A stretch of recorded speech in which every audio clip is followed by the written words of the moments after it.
already well into the lead and copper rule improvement requirements from the U.S. EPA to deal with lead lines and galvanized lines, and a lot of small system. Well, there's a number of small systems out there that are dragging their feet a little bit on compliance or slow to get going on this. So thought we'd provide a little bit of an update today on where we're at and the deadlines and the requirements and the milestones that need to be met on this. There are some exceptions out there, or not, I don't want to say exceptions, but some flexibilities, let's call it, for small water systems under 3,300 connections. It doesn't negate the rule or extend any deadlines, but there are a certain number of flexibilities out there.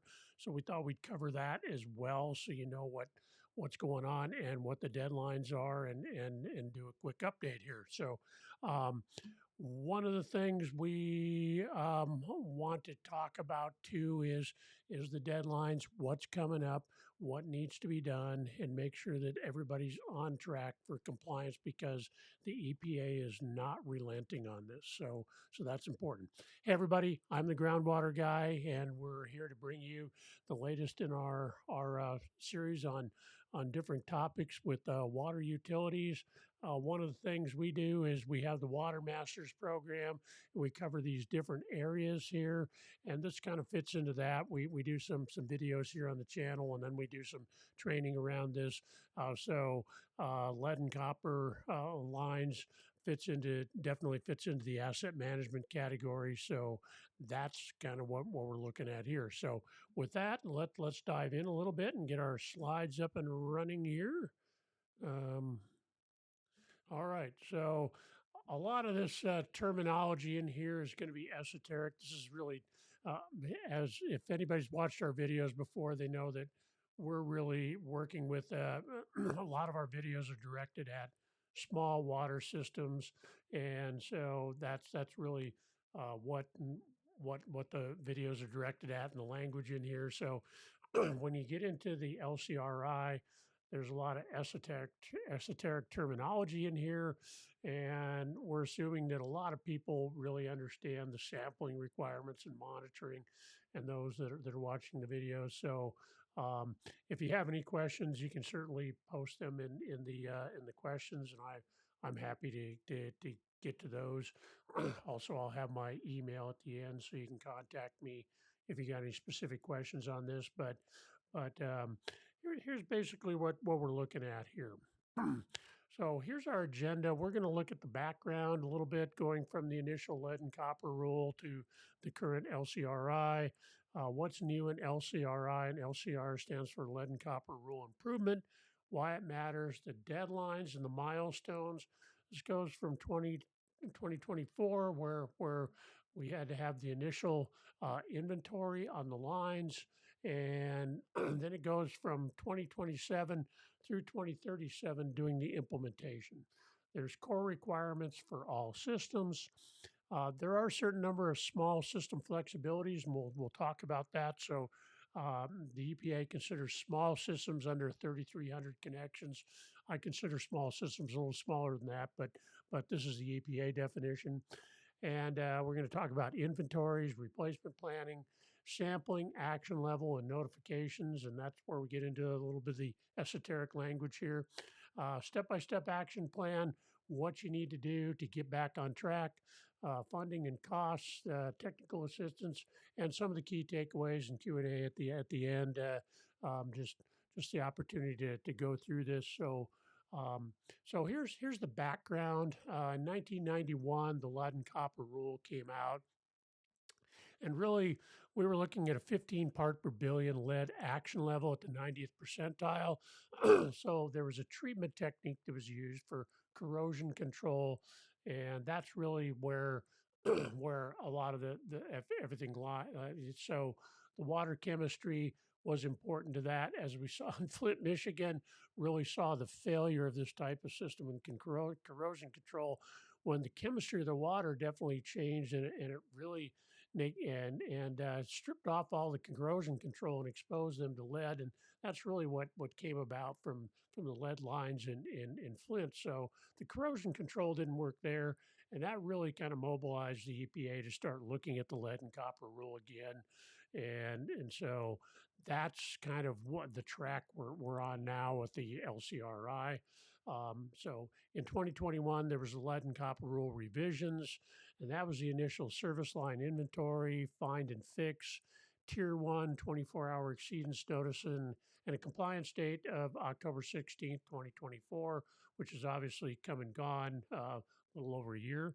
And then in 2024, the lead and copper rule improvements, or the LCRI, which we're dealing with right now. That was finalized in October 2024. It shifts the focus to eliminating lead sources from corrosion control to actually replacing the lead lines and getting rid of them. So, kind of an expensive asset management mandate, but it's what the EPA is requiring, and so there's no wiggle room on this other than a little bit of flexibilities for smaller systems. So comprehensive inventories, mandatory lead lines and galvanized line replacements, stricter sampling, and a lower action level down to 10 part per billion from 15. So what's LCRI? And it's basically a paradigm shift here. We're going from managing to removing. The managing corrosion to removing the source is what's happening, and that they'll say that's not, but a lot of this was actually driven by what happened in Flint, Michigan, and it really exposed uh, the challenges of the management system before because there was just a radical change in water chemistry that caused the corrosion protection to fail, and that's where they ended up with the high levels of lead in the water, and it really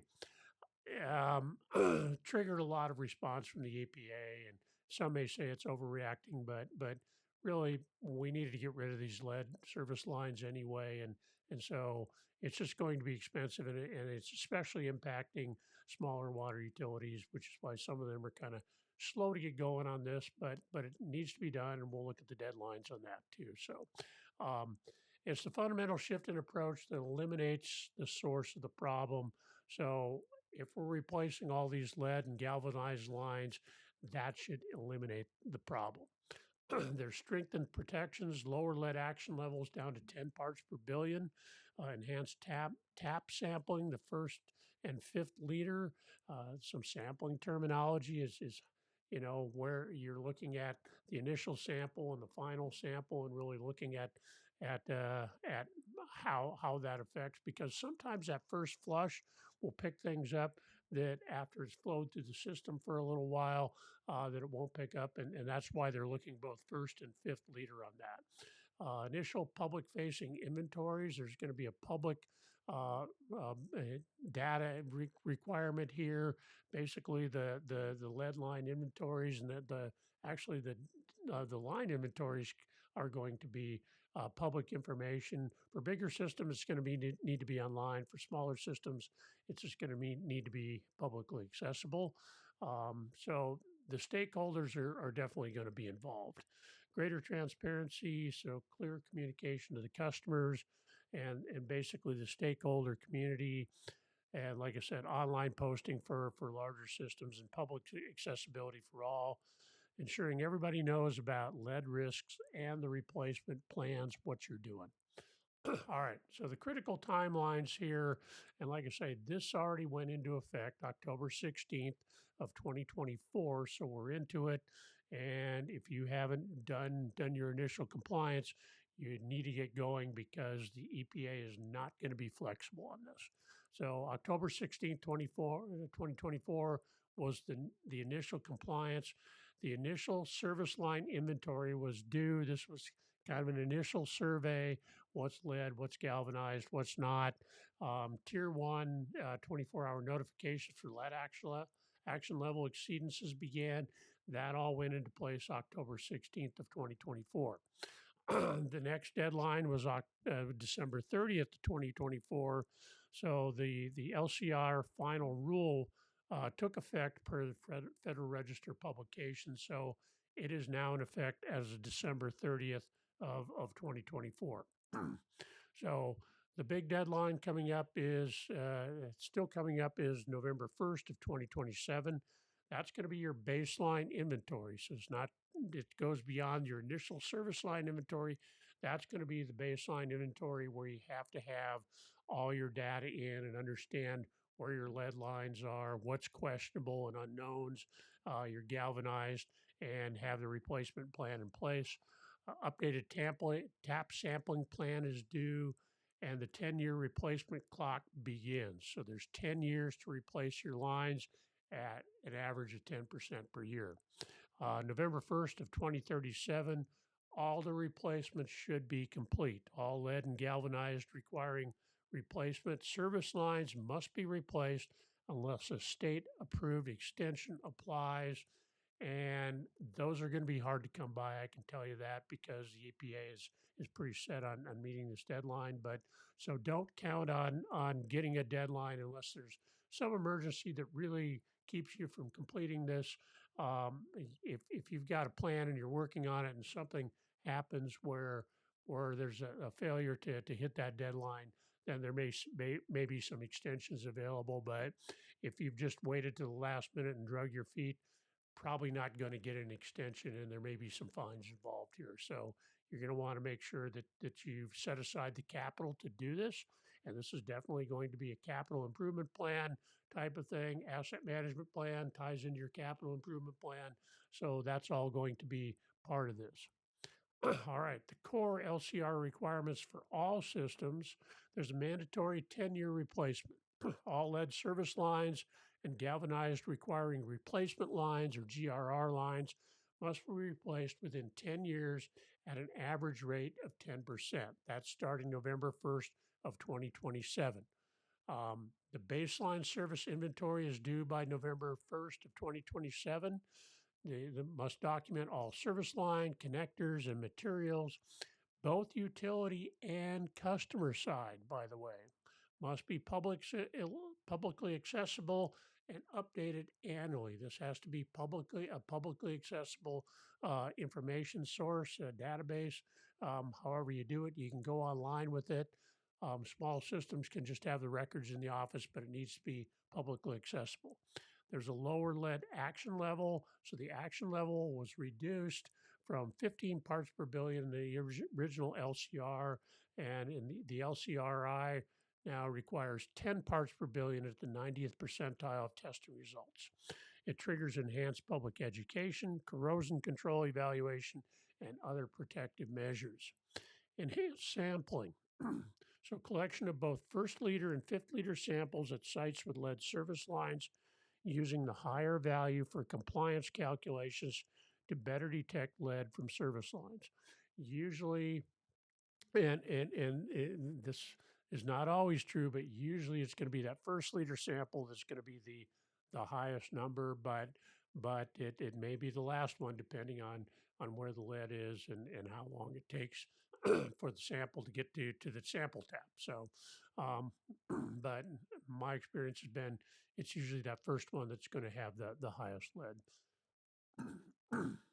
Small system flexibilities. So these are the flexibilities that are available to water systems that have under 3,300 persons. I misspoke earlier. It's not connections. It's under 3,300 persons. So, that might be in the area of 1,000, 1,500 connections or so. So, but under 3,300 persons. Applicability applies to community water systems serving 3,300 or fewer people, and all non-transient, non-community water systems. um, these flexibilities require state primacy agency approval. So, um, if you're in Tennessee, for instance, it would require TDEC. If you're in California, it would require the state Water Resources Control Board. So that's the state primacy area requires is giving you approval for these flexibilities. Point of use devices option. After a lead action level exceedance, systems may choose to install and maintain lead reducing point of use devices at all taps used for cooking and drinking instead of re-optimizing corrosion control treatment.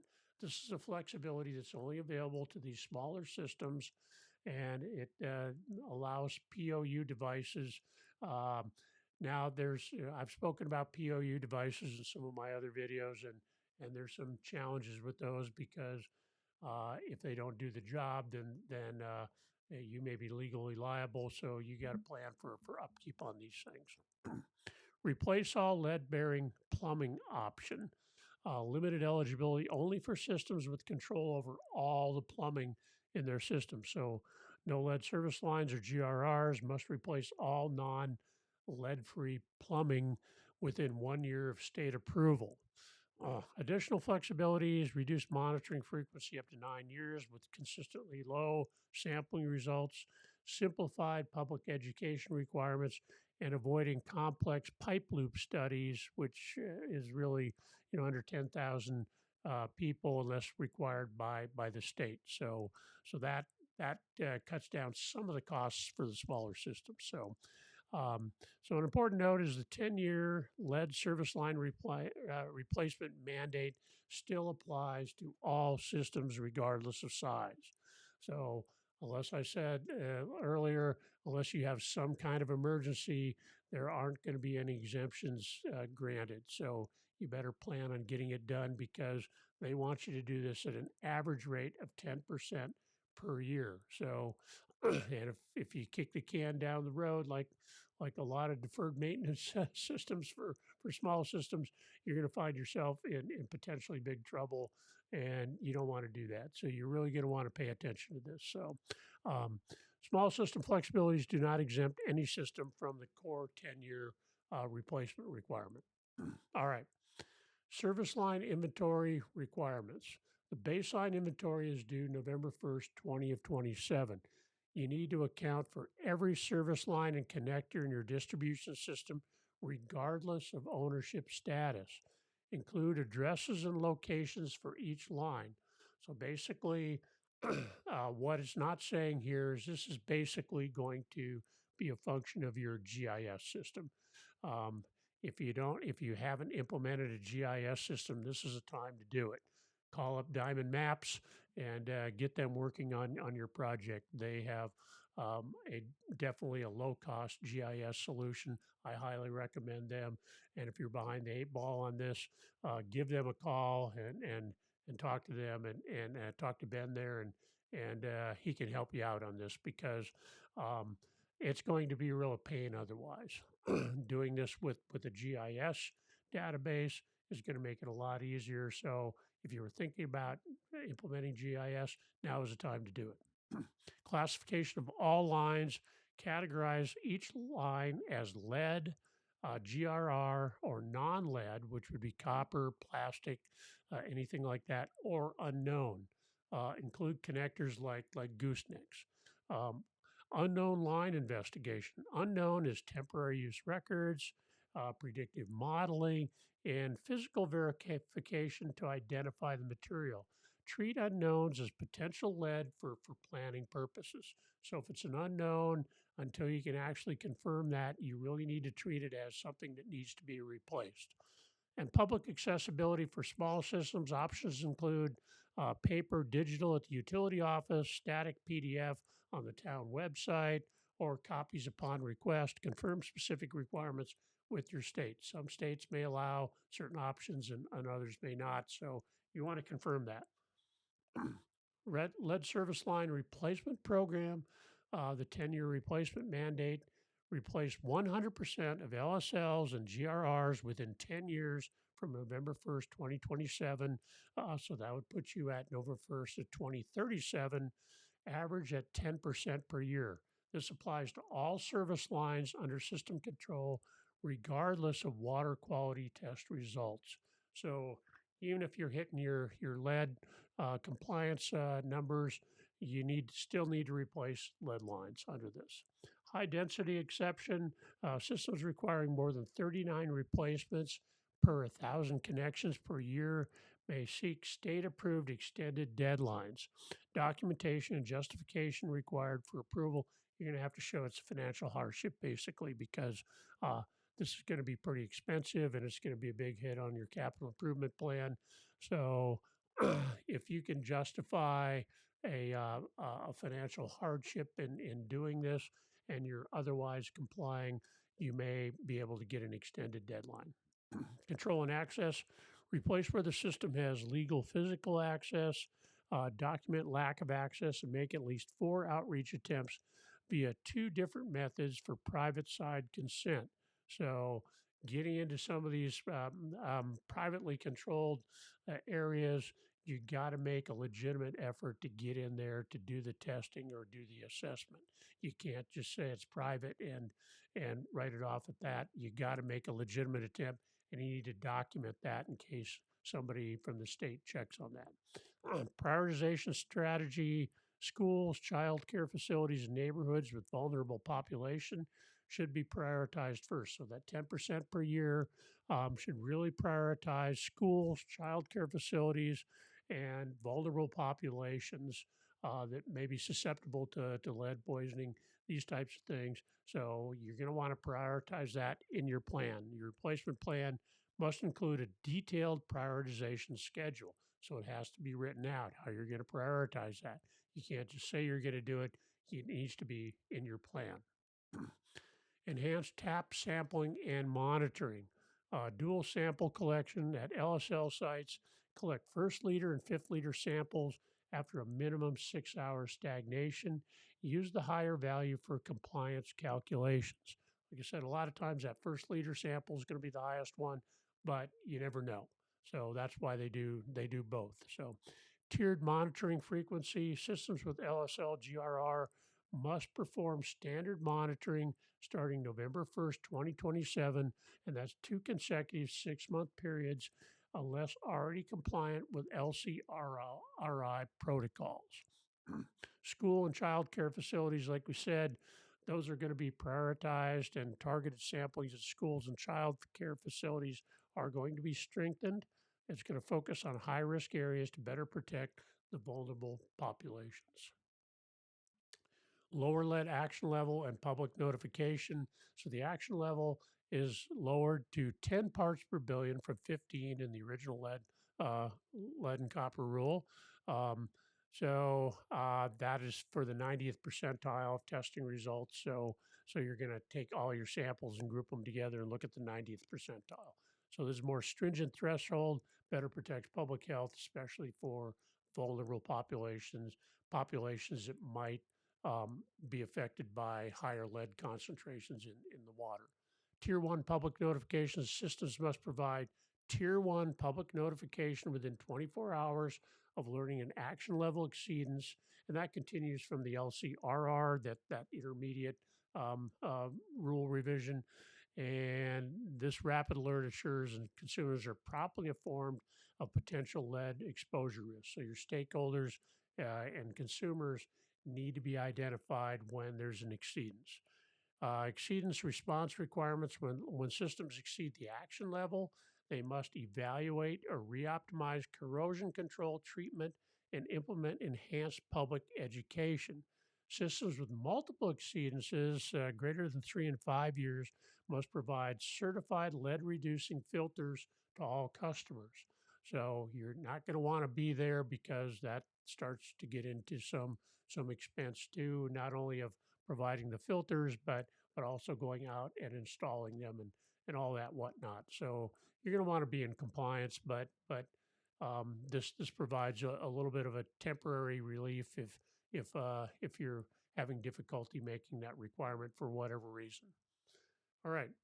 Public education and outreach, accessible communication, clear, accessible messaging for customers, renters, and limited English proficiency communities. Messages must explain health risks, service line materials, and available resources. So, if you have a significant LEP community, um, then you're going to have to do some translation and provide that in the appropriate languages.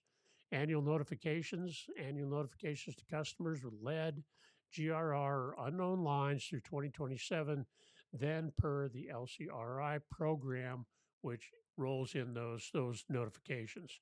Must include material status and potential health benefit impacts.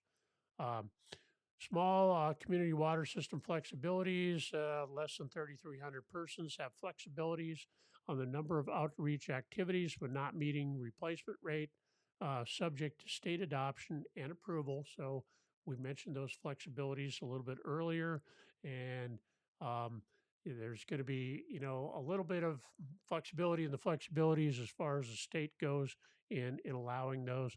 They're going to want to see a good faith effort that you're meeting those requirements before they give you some exemptions and flexibility. So, replacement support communication should support full replacement consent and provide post replacement flushing guidance to customers for water safety after line replacement. So, you're going to need to coach your customers on flushing their lines and making sure that any residuals from line repairs and whatnot flushed through the system and it's all safe. So there's going to be need to be instructions on that and some training for the customers. All right, action plan. This is broken down now. So now to mid 2026, that's creeping up on us pretty darn quick. Foundation and planning, form your compliance team. So you want to designate a lead person responsible LCRI compliance, and it goes without saying that this should have already been done, but if it hasn't, you really need to get moving here. So you want to brief your board of directors on scope, risk, and estimated costs, secure management support for the multi-year effort. They need to know what's going on because this is going to require full involvement of the asset management plan and more importantly, the capital improvement plan because these are going to be CapEx or capital expenses. Ensure LCRR initial inventory is complete. Review and validate your October 16, 24 initial inventory submission. So that should have already been in. If it's not, you really need to get working on that because you've missed the deadline. Identify and quantify all unknown service lines that require investigation before 2027. So if you have lines that you don't know the composition, that's an unknown, and you're going to need to investigate those, and you need to have a plan for that. Develop unknowns investigation plan. That's what we just talked about. There needs to be a strategy and a timeline to investigate that and prioritize based on the risk. We talked about that a little earlier. Document, document, document. Um, the state is going to want to, and the EPA are going to want to see documentation, especially if you're asking for some of these flexibilities to be applied. So you're going to want to document everything because this could come back around and bite you if you haven't. And you're going to, if you spend all this money to do this, you're going to want to have it thoroughly documented. So I can't overemphasize that enough that you really want to document this. Begin budget planning and funding strategy. This should already be in place, like I said, but if it hasn't, you really need to get on the stick with this because the clock is ticking here. Action plan phase two, that's mid 2026 to November 1st, 2027. You're going to want to execute your field verifications, to conduct field investigations, and record reviews to classify unknown service lines. Focus on high risk areas and older neighborhoods first. So you're going to want to make sure you have those high risk areas and older neighborhoods and your vulnerable populations identified, and that's who you're going to prioritize. You want to prepare your baseline inventory that's going to be due November 1st, 2027. And if you've done your initial inventory, then that should just basically be updating that, and it should be relatively easy. There's going to be a lot more information there, but it's going to be updating a lot of that initial inventory, and you're going to want to be checking that and doing additional work on that. But it should um, get you on the right path if you've already done it. So document all service line connectors and the materials regardless of ownership. Develop a publicly accessible format appropriate for your system size. Then you want to develop your LSL GRR replacement plan. Remember, lead service lines and galvanized. Create a detailed replacement scheduling targeting 10% per year with prioritization strategy, communications plan, and property access approach. So that's all part of that. You're going to want to update your tap sampling plan. So the first and fifth liter samples at LSL sites, adjust for the new 10 part per billion action level, and update the site selection criteria. And then you want to submit the required documents. All documentation must be submitted to your state regulatory agency by the November 1st, 2027 compliance deadline. So this is going to need to be thorough documentation. It can't just be just checking the box stuff. It needs to be thorough documentation because they're going to be looking at this and you don't want to have to go back and redo something you've already done. So if you've already done something correctly, you're going to want to document it and make sure you have, you know, a little bit overkill. This is where a little bit overkill probably would not hurt on the documentation to make sure that it's all there and they don't call you on the carpet about anything. All right, and the action plan for phase three, and that's November 2027 to November of 2037. That's your execution and reporting. So that you're going to want to execute your replacement program that you developed in phase two. So begin replacing the LSLs and GRRs according to your approved plan. Track the completions meticulously to ensure you meet the 10% annual average replacement target. Um, like I say, if you're going to ask for an exemption down the road, you're going to want to show that you made a good faith effort to meet the 10% per year average annual replacement target. Maintain public communication. The public and the customers need to know what you're doing. You need to be proactive about your replacement schedules, your construction expectations, post replacement flushing instructions, and coordinate with property owners to maintain trust and access. This is going to be very important that your customers need to know what you're doing, what you're doing is appropriate, and that how they're going to be impacted because they're always worried about the quality of their water, obviously. And the annual inventory updates. Update your inventory and replacement plan annually to reflect your progress. Submit the updated documents to your state primacy agency. Validate non-lead line classification throughout your sampling program, and then manage your compliance requirements. If exceedances occur, implement the Tier 1 notification and consult with your state regarding next steps. Uh, corrosion control optimization or small system alternatives, if approved, document private side access challenges. If you are having trouble getting into the private side to do this, then you need to really document that and you need to make a legitimate effort to get in there and document that and keep working at it. All right, funding opportunities. The state revolving fund has some funds available for this. Um, there are grants and there are loans both available.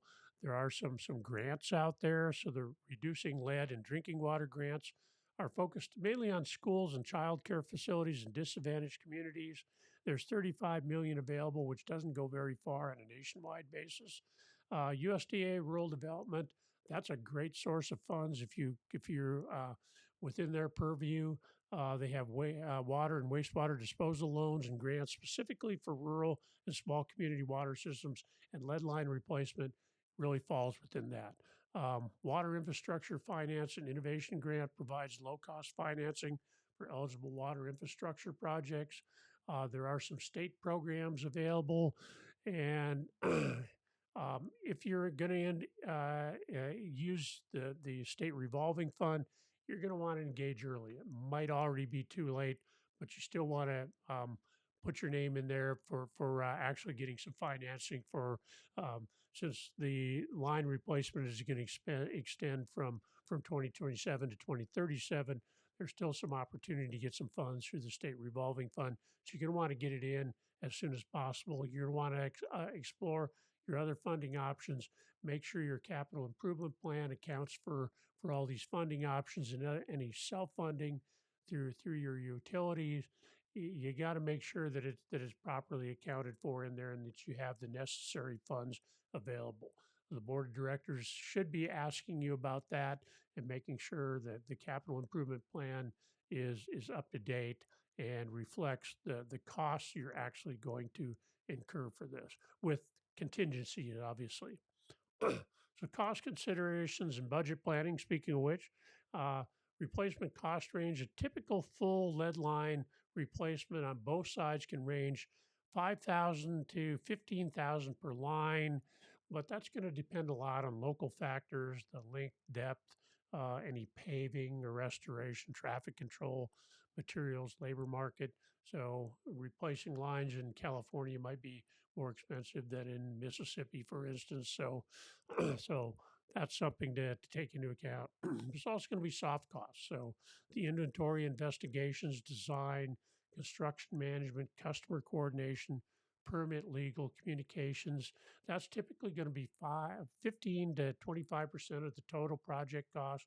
You're going to want to make sure that your soft costs are accounted for in your capital improvement plan and you're not overlooking those, and make sure they're properly accounted for. You don't want to come up short on this because that'll put you under the gun.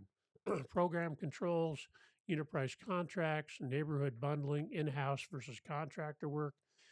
You don't want to have a 10 to 20% contingency to make sure that just in case things go sideways, and in some cases that you got sufficient funds and able to complete the project. So an example budget, for instance, 200 lines times $10,000 per line, that's roughly 2 million. They throw in 20% staff and contingency. That would be 2.4 million total program costs. Plan for a full 10-year financial outlook. So you're going to want to spread that over 10 years. You're also, if you do that, then you're also going to want to account for inflation because the costs are going to rise over time. So you're going to want to build that into your capital improvement plan. Your capital improvement plan for anything beyond the next few years should always include an inflation factor. And private side considerations, track private side access and cost sharing policies per state and local requirements, document all outreach attempts and homeowner responses.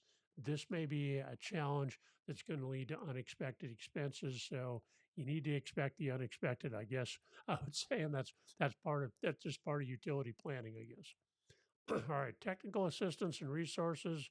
The EPA Water TA, the Technical Assistance Program, is one such program. It helps communities identify challenges, develop plans, build capacity.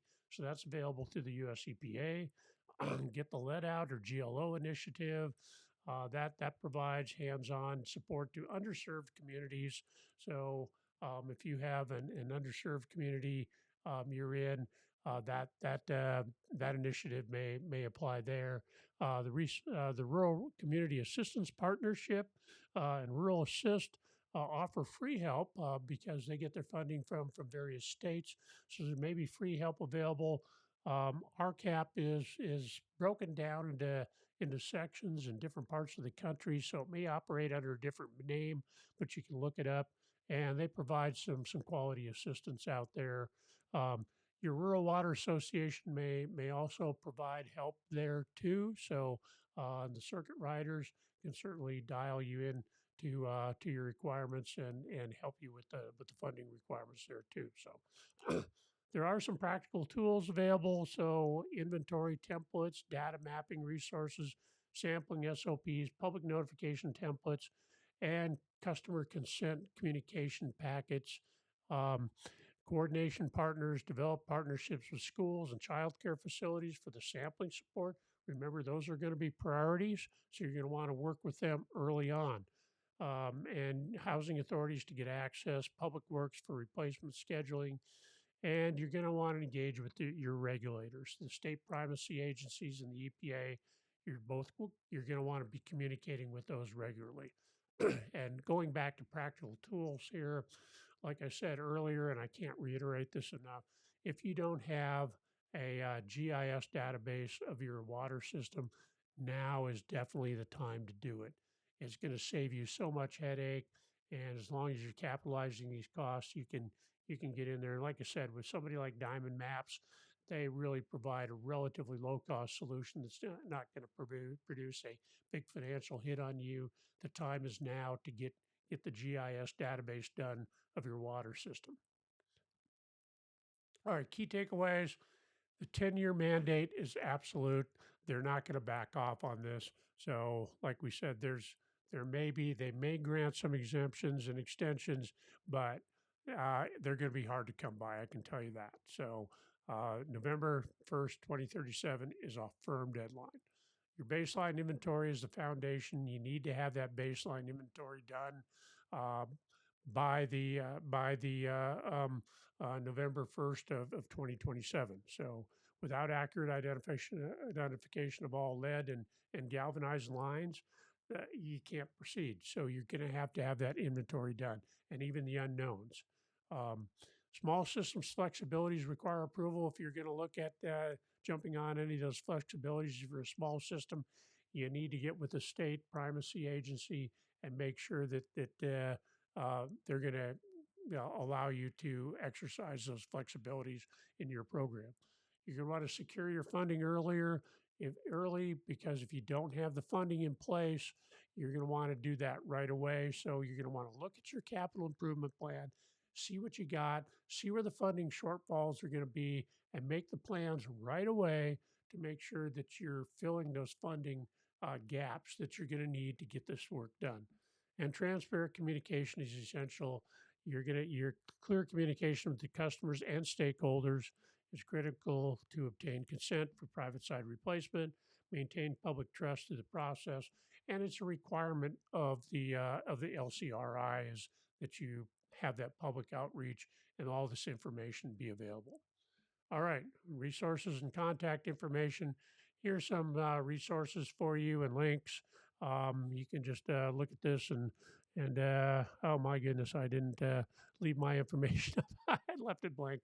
Anyway, but I will have my email for you in the following in my closing, so you can get a hold of me. You can leave a comment on this video, but this is some of the technical assistance is available. I would say reach out if you have any questions to the EPA, to your state privacy agency, RCAP, your Rural Water Association. Um, I can steer you in the right direction if you want to get a hold of me, and we can do that. So I'll have my email address for you there. So there are questions, that we can ask, and so here's some questions you might want to consider. I'll leave this up just for a little bit so you can think about these questions, because it might trigger things you might want to ask your state primacy agency or the EPA or whoever you're working with on your funding, to make sure you have these questions resolved and get them down before you go in and you really do your inventory and come up with your plan.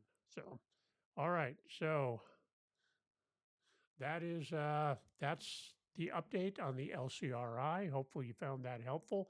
Here is my email address if you want to reach out. You got any questions? I am available. Please like and comment and share if you will on the videos. It helps with the YouTube algorithm and helps me get found out there. And if you found it useful, just a like is sufficient.